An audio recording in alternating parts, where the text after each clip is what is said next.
नमस्कार, मैं हूं आपके साथ मयंक। देखिए, एक बहुत बड़ी खबर आई है ईरान से और ये एक ऐसी खबर है जो पूरे मिडिल ईस्ट के समीकरण को बदल कर रख सकती है। देखिए, ईरान बताया जा रहा है, ईरान ये कोशिश कर रहा है कि जैसे नेटो कंट्रीज़ हैं, नेटो संगठन है, इसी को टक्कर देने के लिए एक संगठन बनाने की कोशिश में जुटा हुआ है ईरान। एक ऐसा ऑर्गेनाइजेशन जो नेटो कंट्रीज़ को टक्कर दे सके, उनका मुकाबला कर सके। और इसमें बताया जाता है कि 10 देशों को शामिल करने का प्रस्ताव जो है वो ईरान की तरफ से उस पर काम किया जा रहा है। रशिया के साथ, चाइना के साथ, नॉर्थ कोरिया के साथ, ये वो देश हैं जो बताया जाता है कि इस संगठन के कोर मेंबर्स हो सकते हैं। देखिए, अभी हमने देखा जिस तरह से पहले रूस के विदेश मंत्री नॉर्थ कोरिया गए, नॉर्थ कोरिया में उनकी किम जोंग उन से लावरोव की मुलाकात हुई। उसके बाद वो फिर चाइना आए जहां एससीओ की बैठक होती है, वहां पे ईरान के विदेश मंत्री अब्बास अराक्ची भी पहुंचे थे। वहां पे रूस के विदेश मंत्री भी थे, चाइना के विदेश मंत्री की भी आपस में बैठक हुई, मुलाकात हुई। बताया जाता है कि इस बैठक में इस नए संगठन को लेके बड़े विस्तार से चर्चा हुई है, ऐसा कुछ एक्सपर्ट्स बता रहे हैं।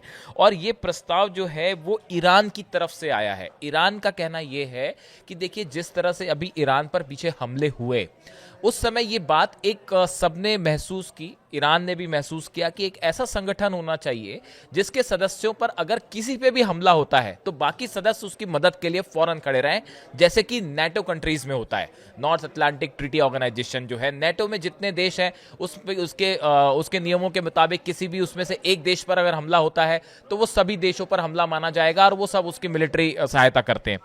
ईरान चाहता है, ईरान की ये प्लानिंग है कि ऐसा ही एक संगठन बनाया जाए जिसमें अगर किसी भी देश पर हमला होता है तो बाकी के सदस्य उसकी फौरन मदद को खड़े हो जाएं, चाहे वो चाइना क्यों ना हो, चाहे रूस क्यों ना हो, चाहे नॉर्थ कोरिया क्यों ना हो। और इसके लिए एक 10 देशों की सहमति बनाने की कोशिश की जा रही है। खबरें ये भी हैं कि रूस इसके लिए तैयार हो गया है, चाइना भी इसके लिए तैयार है और नॉर्थ कोरिया तो ईरान की मदद के लिए पहले से खड़ा हुआ है। इसके बारे में कोई ऑफिशियल जानकारी नहीं है, ये सब बताया जाता है कि सोर्सेस से इस तरह की खबर है कि इस पे डिटेल में चर्चाएं जो है वो शुरू हो गई हैं।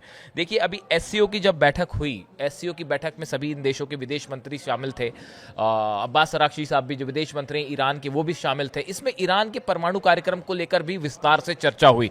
जिस तरह से ईरान पर दबाव बनाया जा रहा है कि जल्दी से परमाणु कार्यक्रम को लेकर बातचीत शुरू करे और एक डील साइन करे। यूरोप की तरफ से भी दबाव आ रहा है, वरना हम सैंक्शंस लगा देंगे। अमेरिका की तरफ से तो दबाव है ही पहले से।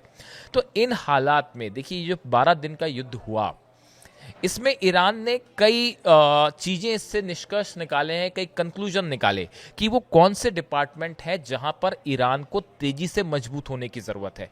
उसमें एक सबसे अहम चीज ये महसूस की गई कि ईरान चाहता है कुछ ऐसे देशों का एक संगठन बनाया जाए जिसमें अगर भविष्य में ईरान पर हमला होता है या किसी भी देश पर हमला हो तो बाकी के देश फौरन मदद के लिए सामने आ जाए। अब देखिए, जो ब्रिक्स की जो बैठक हुई थी, ब्रिक्स में भी आपने देखा कि ईरान के न्यूक्लियर प्रोग्राम्स पे, न्यूक्लियर साइट्स पे जिस तरह से हमला हुआ, उसमें ब्रिक्स देशों ने भी जो है वो ईरान के साथ खड़े दिखाई दिए। रूस और चीन तो साथ खड़े ही रहे मजबूती के साथ। तो देखिए, इंटरनेशनल स्टेज पर ईरान जो है वो एक बड़ा समर्थन ऐसे देशों का जुटाना चाहता है जो उसके साथ खड़े हुए हैं। अब अगर नेटो की बात करें, देखिए नेटो जैसा संगठन क्यों जरूरी है। नेटो जो है, इसकी स्थापना जो है अप्रैल 1949 में हुई थी, नॉर्थ अटलांटिक ट्रीटी ऑर्गेनाइजेशन। उस समय यूएसएसआर था जो अब रूस कहलाता है, उसके साथ कोल्ड वॉर शुरू हो चुका था अमेरिका का। अमेरिका एक ऐसा संगठन बनाना चाह रहा था रशिया के खिलाफ जो यूएसएसआर था उस समय, जाकि जरूरत पड़े तो वो उसके साथ मजबूती से खड़ा रहे। इसमें फ्रांस है, यूनाइटेड किंगडम और अमेरिका जो है इसके फाउंडर मेंबर्स हैं और तीनों न्यूक्लियर स्टेट्स हैं। ये नेटो जो है, हमेशा से आप देखें जब भी कोई वॉर हुआ, चाहे वो इराक में हो, अफगानिस्तान में हो या कोई भी वॉर हुआ, उसमें उसका अहम रोल हमेशा रहा नेटो फोर्सेस का। इसी तरह से ईरान की प्लानिंग है कि ईरान ये चाहता है कि ये नेटो फोर्सेस को काउंटर किया जाए और काउंटर करने के लिए एक संगठन बनाया जाए। अब इससे फायदा क्या होगा? देखिए, पहला फायदा ये होगा कि मिलिट्री कोऑपरेशन होगा। अगर ये संगठन बन जाता है, जो ईरान की बड़ी प्लानिंग है, तो इन देशों के बीच एक मिलिट्री कोऑपरेशन होगा, यानी अमेरिका और इजराइल या कोई भी यूरोपीय देश आसानी से किसी को निशाना नहीं बना पाएंगे। बात नंबर 1। बात नंबर 2, अगर हमला होता है और ये देश मिल के मुकाबला करते हैं तो शायद उतना आसान ना हो अमेरिका और इजराइल या किसी भी देश के लिए हमला करना, जैसा इस बार ईरान को निशाना बनाने की कोशिश की गई। तीसरा, हथियारों के लेवल पर बड़ा कोऑपरेशन देखिए शुरू भी हो गया है। जिस तरह से J-10C प्लेन फाइटर जेट्स जो हैं वो चीन ने ईरान को दे दिए हैं और बताया जा रहा है कि वो पहुंच भी गए हैं ईरान। इसी के साथ ही मिसाइल और न्यूक्लियर टेक्नोलॉजी को लेकर नॉर्थ कोरिया जो है वो कोऑपरेट कर रहा है ईरान के साथ। तो ये एक टेक्नोलॉजी के लेवल पे, हथियारों के लेवल पे एक बड़ा कोऑपरेशन साबित हो जाएगा अगर ये संगठन बन जाता है तो।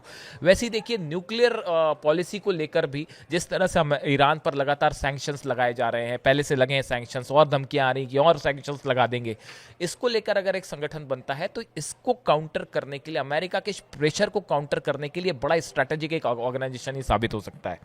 अगर देखें आप कि एकजुटता के लिहाज से, रीजन में हेजेमनी के हिसाब से जो कहा जाता है कि मिडिल ईस्ट में जो है वो अमेरिका या यूरोपियन कंट्रीज जो अपना एक हेजेमनी, अपना वर्चस्व स्थापित करना चाहते हैं, उसको काउंटर करने में ये संगठन बहुत अहम रोल प्ले कर सकता है। और साथ ही व्यापार की दृष्टि से देखिए, ईरान को अभी अपने ऑयल एक्सपोर्ट करने में या ऑयल को बेचने में खासा संघर्ष करना पड़ता है। वो पहले चाइना जाता है, फिर वहाँ से वो प्यूरिफाई होकर इंटरनेशनल मार्केट में गुपचुप तरीके से सप्लाई होता है। अगर ये कंट्रीज एकजुट हो जाती हैं और उनके बीच में ट्रेड कोऑपरेशन भी शुरू हो जाता है तो ईरान के लिए अपने ऑयल को इंटरनेशनल मार्केट में बेचना आसान हो जाएगा।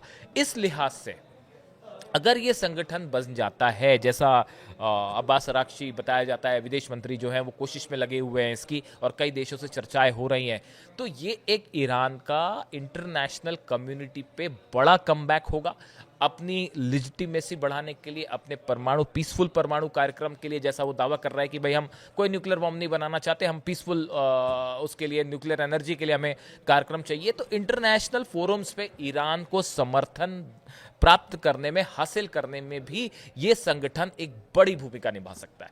तो अब देखना यह है कि आने वाले वक्त में किस तरह से ईरान क्या इस अपने उद्देश्य में कामयाब हो पाता है। चाइना कितनी मदद करता है, रशिया कितनी मदद करता है, रूस और अमेरिका के बीच में भी आजकल संबंध ठीक नहीं चल रहे हैं। इस लिहाज से भी रशिया शायद ये चाहे कि ये कंट्रीज एक हो जाती हैं अगर, और एक संगठन बताती हैं, तो वो नेटो का मुकाबला कर सके। इससे जुड़ी कोई भी खबर होगी हम आप तक पहुंचाएंगे। Thank you so much.